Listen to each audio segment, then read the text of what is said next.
بسم اللہ الرحمن الرحیم الحمد للہ رب العالمین والصلاة والسلام علی رسولہ الکریم وعلی آلہ واصحابہ اجمعین. قال اللہ تبارک وتعالی اعوذ باللہ من الشیطان الرجیم ان اللہ اشترى من المؤمنین انفسهم واموالهم بأن لهم الجنہ يقاتلون في سبيل الله فيقتلون ويقتلون وعدا عليه حقا في التوراة والإنجيل والقرآن ومن أوفى بعهده من الله فاستبشروا ببيعكم الذي بايعتم به ذلك هو الفوز العظيم. محترم بھائیوں اور بزرگوں، آج ذی الحج کی 12ویں تاریخ ہے اور ہمارے قربانی کے ایام میں کا آخری یوم ہے، آخری دن ہے.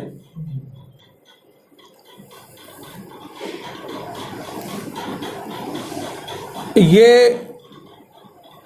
جو موقع قربانی کا آیا ہوا ہے، یہ کیا ہے اور یہ قربانی کیوں ہے؟ کیا یہ قربانی آج ختم ہو جائے گی؟ یہ ایک بڑا سوال ہے. کیا آج قربانی کا آخری دن ہے اور آج ہی کے دن قربانی کا مطالبہ ختم ہو جائے گا؟ کیا قربانی ختم ہو جائے گی؟ اس کو آج سمجھنا ہے. صحابہ اکرام نے اللہ کے رسول صلی اللہ علیہ وسلم سے پوچھا، ما ہی الاضاحی یا رسول اللہ، اے رسول اللہ صلی اللہ علیہ وسلم یہ قربانی کیا ہے؟ آپ نے فرمایا، ہی سنت ابیکم ابراہیم، یہ تمہارے باپ حضرت ابراہیم کی سنت ہے. اب حضرت ابراہیم علیہ السلام کی یہ سنت ہے تو ہمیں جائزہ لینا ہوگا کہ حضرت ابراہیم علیہ السلام کی صرف یہی ایک سنت ہے یا اس کے علاوہ بھی سنتیں ہیں؟ اور اگر یہ سنت حضرت ابراہیم کی ہے تو اس کا مقصد کیا ہے؟ اس کا مطالبہ کیا ہے؟ یہ اس قربانی سے ہم سے چاہا کیا جا رہا ہے؟ اس کی طرف ہمیں توجہ دینی ہے. حضرت ابراہیم علیہ السلام خدا کے پیغمبر تھے اور حضور پاک علیہ السلام کے جد امجد تھے. آپ ہی کی نسل سے حضور پاک علیہ السلام پیدا ہوئے. حضرت ابراہیم علیہ السلام کی زندگی کا اگر ہم اور آپ جائزہ لیں تو آپ کو پتہ چلے گا کہ پوری زندگی حضرت ابراہیم کی آزمائش اور قربانی میں ہی گزری ہے. ابھی بچپنے میں تھے کہ باپ تھا آزر جو بتوں کو پوجا کرتا تھا اور بتوں کو بناتا اور تراشتا تھا اور اس کو بیچتا تھا. حضرت ابراہیم سے وہی کرواتا تھا. حضرت ابراہیم نے وہاں قربانی دی اور حضرت اپنے باپ کو چھوڑ دیا، لیکن بتوں کو نہ پوجا، نہ بیچا، نہ بنایا. وہاں قربانی دی حضرت ابراہیم نے. باپ کو چھوڑ دیا، کہہ دیا سلام علیک، آج سے ہمارا اور آپ کا کوئی واسطہ نہیں ہے. پھر قوم نے جب آپ پر شکنجا کسا، آپ کو آزمائشوں میں ڈالا، یہاں تک کہ آگ میں ڈال دیا، وہاں بھی حضرت ابراہیم نے قربانی دی اور آگ میں جانا گوارا کر لیا، لیکن بتوں کی پوجا کو گوارا نہیں کیا، خدا کی نافرمانی کو گوارا نہیں کیا، خدا کے لائے ہوئے دین کو پہنچانا بند نہیں کیا اور آگ میں کودنا گوارا کر لیا. یہ بھی حضرت ابراہیم کی ایک قربانی تھی. حضرت اسماعیل 80 سال کی عمر میں پیدا ہوئے. حضرت ابراہیم علیہ السلام کے گھر ابھی چھوٹے سے بچے تھے، دودھ پیتے تھے.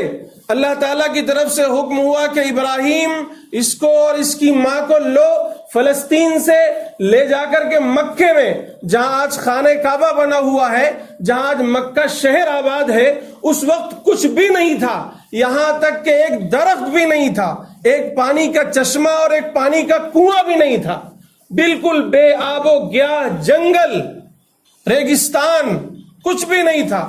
حکم ہوا کہ ابراہیم اس بچے کو اور اس کی ماں کو لے جا کر کے وہاں چھوڑاؤ۔ حضرت ابراہیم نے وہاں بھی قربانی دی اور اسے لے جا کر کے چھوڑ دیا۔ پھر وہی بچہ بڑا ہوتا ہے، ذرا کھیلنے لگتا ہے، دل جوئی کرنے لگتا ہے، باپ کے گود میں آ کے کھیلتا ہے، ماں کی گود میں آ کے کھیلتا ہے، باتیں کرتا ہے۔ ذرا بچہ بڑا ہو جائے، کھیلنے لگے، ہنسنے لگے، تو ہمارا اور آپ کا کیا تجربہ ہے؟ کتنی محبت بڑھ جاتی ہے۔ جب بچہ اس حیثیت کو پہنچا تو اللہ تعالیٰ کی طرف سے حکم ہوا کہ ابراہیم بیٹے کو قربان کر دو۔ حضرت ابراہیم نے وہاں اپنے بیٹے کو قربان کر دیا، بیٹے کو قربان کر دیا۔ یہ ہلکی سی روشنی ہے جو میں نے آپ کے سامنے حضرت ابراہیم کی زندگی کی ڈالی۔ پھر آگے بڑھیے، حضرت ابراہیم ہی کی نسل سے حضور پاک علیہ السلام پیدا ہوئے۔ آپ 40 سال کی عمر کے ہوئے تو اللہ تعالیٰ نے آپ کو نبی بنایا۔ آپ نبی بنتے ہی آپ نے لوگوں کو اللہ کی طرف بلایا، قولوا لا الہ الا اللہ تفلحوا، اے لوگوں لا الہ الا اللہ پڑھ لو کامیاب ہو جاؤ گے۔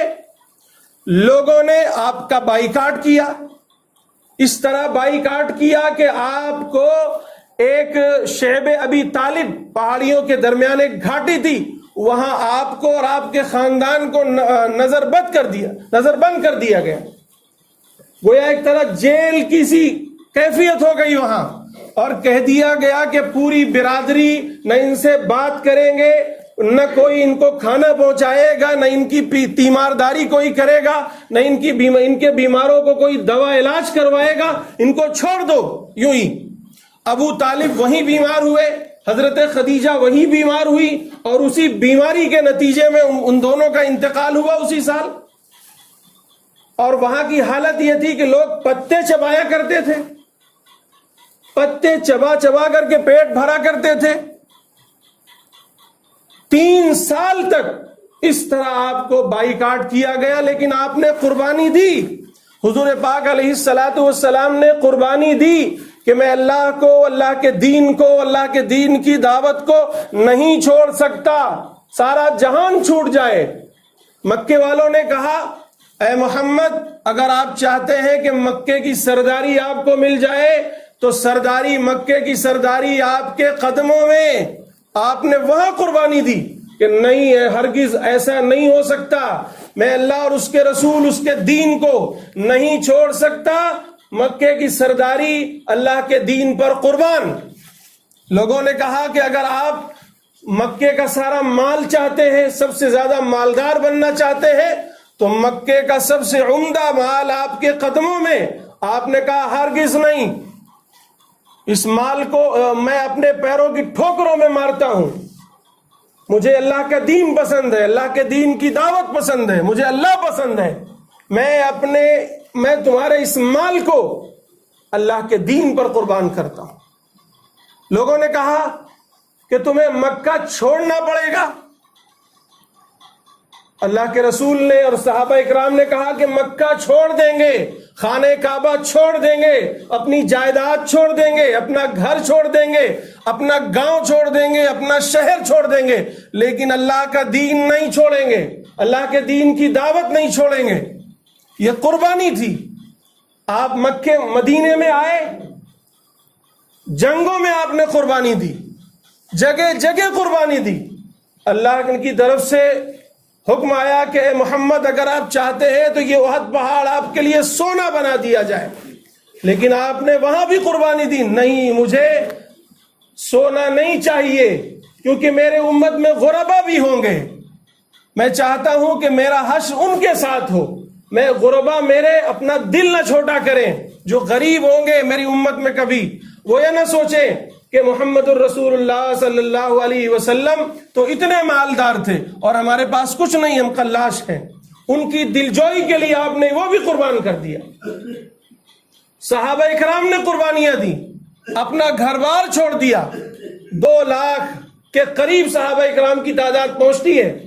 لیکن 2 لاکھ صحابہ اکرام میں اگر آپ عرب کی سرزمین میں، صرف مکہ ہی نہیں، پورے عرب سرزمین میں اگر آپ صحابہ اکرام کی قبروں کا جائزہ لیں تو 10,000 سے زیادہ قبریں وہاں نہیں ہیں.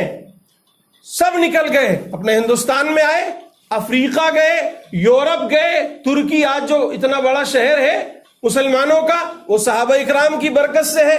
چائنا میں جو مسلمان ہیں وہ صحابہ کی برکت سے ہے. افریقہ میں جو سوڈان اور فلاں ممالک ہیں جہاں مسلم آبادیاں ہیں وہ سب صحابہ اکرام. ہمارے یہاں کیرلا میں آج بھی صحابہ اکرام کی قبریں ہیں. گویا صحابہ اکرام نے قربانی دی اپنا سب کچھ اللہ کے لیے، اللہ کے دین کے لیے، اللہ کے دین کی دعوت کے لیے قربان کر دیا. یہ ہے قربانی کا مقصد، یہ ہے قربانی کا حاصل. آج قربانی کا آخری دن ہے، آج قربانی ختم ہو جائے گی. یہ ظاہری قربانی، بکرے کی قربانی، جانور کی قربانی، لیکن یہ قربانی ہماری اور آپ کی زندگی سے نہیں ختم ہونی چاہیے. یہ قربانی ایک سبق ہے، یہ قربانی ایک علامت ہے، قربانی ایک سگنل ہے جو ہمیں دے کر جا رہا ہے کہ تمہیں کیا کرنا ہے زندگی میں. یہ قربانی ہمیں کچھ سکھا کر جا رہی ہے، یہ قربانی ہمیں کچھ سبق دے کر جا رہی ہے. یہ قربانی ایک رسم نہیں تھی جس طرح مندروں میں اور بتوں کے سامنے چڑھاوے چڑھائے جاتے ہیں اور آپ نے بھی چڑھاوے چڑھا دیے. یہ ہرگز وہ چیز نہیں ہے.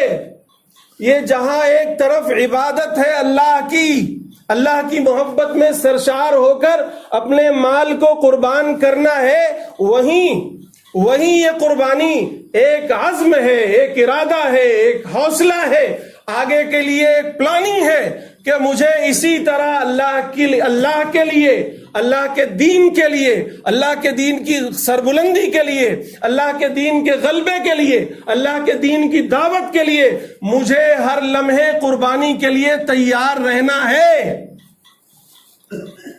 ایک مومن اس قربانی سے یہ سبق سیکھے کہ اگر مجھے فجر کی نماز کے لیے نیند کی قربانی دینی ہے تو میں قربانی دے دوں. اگر مجھے اپنی دکان پر حرام مال کی قربانی دینی ہے حلال کے مقابلے میں تو میں حرام مال کی قربانی دے دوں. یہ قربانی ہمیں سبق دیتی ہے کہ اگر ایک بالش زمین کسی کی ہمارے کھیت میں آ گئی ہے حرام تو میں اس کو قربان کر دوں. اگر کسی کا حق مجھ پر ہوتا ہے تو اپنی انا کے لیے میں اسے دبا کر نہ رکھوں، اپنی انا کو قربان کر دوں. کسی نے مجھے گالی دی ہے اور معاف کرنا رسول اللہ کا شیوا ہے، لیکن میری انا کہتی ہے، میرا غرور، میرا گھمنڈ کہتا ہے کہ نہیں، سامنے والے سے میں کیوں دبوں. تو قربانی کا تقاضا یہ ہے کہ میرے بھائیوں سر جھکا لو، رسول اللہ کی سنت کو اپنا لو اور کہہ دو کہ ہاں آج میں اپنے جذبات کو، اپنے گھمنڈ کو، اپنی انا کو، اپنے غرور کو اللہ کے لیے، اللہ کے رسول کے لیے قربان کرتا ہوں. یہ قربانی ہمیں سبق دیتی ہے. قربانی یہ سبق دیتی ہے میرے بھائیوں کہ اپنی رنگرلیوں کو چھوڑ دیں، ہم اپنی عیاشیوں کو چھوڑ دیں، ہم اپنی بے ایمانیوں کو چھوڑ دیں. ہم جو کچھ کر رہے ہیں اللہ کے دین کے خلاف، اسے چھوڑنے کا نام قربانی ہے. قربانی یہ بھی ہے کہ اگر کسی کو سامنے والے کا حق ہے تو اس کو ادا کر دیں، کسی کا حق ہم نے دبایا ہے تو اس کو چھوڑ دیں. یہ بھی قربانی ہے. آپ جاتے ہیں باہر کمانے کے لیے، پیسے کمانے کے لیے، ایک طرف لاکھوں روپے آپ کا انتظار کر رہا ہے، لاکھوں روپے آپ کا انتظار کر رہے ہیں کہ حرام ہے، لیکن حرام ہے، اور دوسری طرف آپ کی فقیری ہے، غریبی ہے، یہاں تک کہ بھوکے رہنا پڑ سکتا ہے آپ کو اگر آپ نے حرام مال نہیں لیا. تو قربانی کا تقاضا یہ ہے کہ حرام مال چھوڑ دو، بھوکے رہ جاؤ، ننگے رہ جاؤ، بغیر کپڑے کے رہ جاؤ، لیکن حرام چھوڑ دو. قربانی کا تقاضا یہ ہے میرے بھائیوں. آج قربانی لپیٹ کر اپنے گھروں میں مت رکھیے گا. قربانی کے جانور کو کھا کر ہم نے ہضم کر دیا، اس کی کھال لپیٹ کے پہنچا دیا، تو گویا آج کے دن یہ قربانی ختم نہیں ہوئی۔ مسلمانوں، تم امت مسلمہ ہو، تمہیں خیر امت اللہ نے بنایا ہے۔ اب قیامت تک کوئی دوسرا نبی نہیں آئے گا، سارے نبیوں کی ذمہ داری تمہارے کاندھوں پر ڈال دی گئی ہے۔ کسی مظلوم پر ظلم ہو، کسی غریب پر، کسی مسکین پر ظلم ہو تو اس کے ذمہ دار تم بنو، تم کھڑے ہو، اس مظلوم کو حق دلاؤ، ظالم کا ہاتھ تھام لو، یہ تمہاری ذمہ داری ہے۔ کہیں کفر و شرک ہو رہا ہے، کہیں بدعت ہو رہی ہے، بے دینی ہو رہی ہے، حرام پھیل رہا ہے، تو تمہاری ذمہ داری ہے کہ اس حرام کو ختم کرو، اس شرک کو ختم کرو، اس کفر کو ختم کرو، اس بے دینی کو ختم کرو، اور اللہ کے دین کا بول بالا کرو، اللہ کے دین کو وہاں تک پہنچاؤ، اللہ کے دین کی دعوت دو، اللہ کے دین کی سربلندی پھیلاؤ۔ کہیں اگر ناانصافی ہو رہی ہے تو یہ آپ کی ذمہ داری ہے کہ وہاں انصاف قائم کرو۔ یہ ملک ہمارا ملک ہے، ہمارے پوروجوں کا ملک ہے۔ یہ ملک آج جس ڈگر پہ جا رہا ہے، جس راستے پر جا رہا ہے، آپ سب جانتے ہیں۔ کچھ شر پسند عناصر ہیں جو اس کو ناانصافی کی طرف لے جا رہے ہیں، جو اس کو فرقہ پرستی کی طرف لے جا رہے ہیں، نفرت کی طرف لے جا رہے ہیں، فسادات کی طرف لے جا رہے ہیں، بگاڑ کی طرف لے جا رہے ہیں۔ ہماری اور آپ کی ذمہ داری ہے کہ اس ملک کو بچائیں، یہاں انصاف قائم کریں، یہاں ایمانداری لائیں، یہاں محبت لائیں، یہاں بھائی چارہ لائیں، یہاں میل جول لائیں۔ ہماری اور آپ کی ذمہ داری ہے، یہ ہماری اور آپ کی ذمہ داری ہے۔ آج اللہ کا دین مٹ رہا ہے، اللہ کسی کا محتاج نہیں ہے، اللہ پرندوں سے بھی کام لے گا، اللہ چیونٹیوں سے بھی کام لے گا، لیکن تمہاری ذمہ داری یہ ہے کہ اللہ کے دین کو سربلند کرو، اللہ کے دین کو قائم کرو، اپنی زندگیوں کے میں قائم کرو، اپنے معاشرے میں قائم کرو، اپنی عدالتوں میں قائم کرو، اپنے گھروں میں قائم کرو، اللہ کے دین کو قائم کرو۔ آج مسلمان کلمے سے بے بہرا ہو چکا ہے، اسے کلمہ بھی یاد نہیں ہے، اس کلمے کا یاد کرانا تمہاری ذمہ داری ہے۔ آج مسلمان بے نمازی ہو چکا ہے، اس کو نمازوں کی طرف بلانا تمہاری ذمہ داری ہے۔ آج مسلمان زکوٰۃ سے منہ موڑ چکا ہے، زکوٰۃ کی ادائیگی کی مہم چلانا ہماری اور آپ کی ذمہ داری ہے۔ آج مسجدیں خالی ہیں، اسے بھرنے کی ذمہ داری ہماری اور آپ کی ہے۔ ہمارے محلے میں، ہمارے پڑوس میں رہنے والے بہت سے غریبوں، مسکینوں، کمزوروں پر ظلم ہو رہا ہے، ان کے خلاف کھڑا ہونا ہماری اور آپ کی ذمہ داری ہے۔ آج حرام کاری ہمارے یہاں عام ہو رہی ہے، بے حیائی ہمارے یہاں عام ہو رہی ہے، ہماری مائیں اور بہنیں بے پردہ پھر رہی ہیں، ان کو حیا سکھانا، ان کو شرم سکھانا، ان کو حیا و پاک دامنی سکھانا، یہ ہماری اور آپ کی ذمہ داری ہے، ہماری اور آپ کی ذمہ داری ہے۔ لیکن کہاں کھوئے ہو؟ کیونکہ ہم تو میٹھی نیند سوئے ہیں۔ باطل ہے کہ آپ کو دبوچ لینا چاہتا ہے، آپ کو کھا جانا چاہتا ہے، اچک لے جانا چاہتا ہے، اور آپ ہے کہ میٹھی نیند سوئے ہیں۔ میرے بھائیوں، جاگنا پڑے گا۔ ان اللہ لا یغیر ما بقوم حتی یغیروا ما بانفسہم۔ خدا نے آج تک اس قوم کی حالت نہیں بدلی، نہ ہو جس کو خیال خود اپنی حالت کے بدلنے کا۔ تم خود نہیں بدلو گے، کوئی تمہیں بدلنے نہیں آئے گا، خدا بھی نہیں بدلے گا تمہیں جب تک تم نہیں چاہو گے۔ اور یہ بات اچھی طرح سمجھ لو کہ خدا تمہارا ہمارا محتاج نہیں ہے، وہ ان ہندوؤں کو کھڑا کرے گا، یہاں کے غیر مسلموں کو کھڑا کرے گا، یہاں کے دلتوں کو کھڑا کرے گا، یہاں کے برہمنوں کو کھڑا کرے گا۔ وہ جس سے چاہے گا اپنے دین کا کام لے لے گا، اگر آپ نے نہ کیا تو۔ قرآن نے بار بار ہمیں اس کی وارننگ دی ہے، وَإِن تَتَوَلَّوْا يَسْتَبْدِلْ قَوْمًا غَيْرَكُمْ ثُمَّ لَا يَكُونُوا أَمْثَالَكُمْ۔ اگر تم نے منہ پھیرا، تم نے روگردانی کی، تو ہم تمہارے محتاج نہیں ہیں، ہم دوسری قوم لے آئیں گے جو اللہ کی راہ میں جہاد کریں گے، اللہ کی سربلندی، اللہ کے دین کی سربلندی کے لیے محنت کریں گے، اللہ سے محبت کریں گے، اللہ ان سے محبت کرے گا۔ تو مختصر یہ میرے بھائیوں کہ قربانی کا یہ تیسرا دن ہے، اور آج قربانی کا دن ختم ہو جائے گا، لیکن یہ ایک چھوٹی قربانی تھی، میں آپ کو بتا دوں۔ ابھی بڑی قربانی زندگی میں باقی ہے، قربانی یہی ختم نہیں ہو رہی ہے، بکرے کی قربانی، جانور کی قربانی یہاں ختم ہو جائے گی، لیکن اللہ کے دین کے لیے، اللہ کی محبت کے لیے، اللہ کے دین کی سربلندی کے لیے، اللہ کے دین کی دعوت کے لیے، امت مسلمہ کی سربلندی کے لیے قربانی ابھی درکار ہے، اور ہر فرد سے درکار ہے۔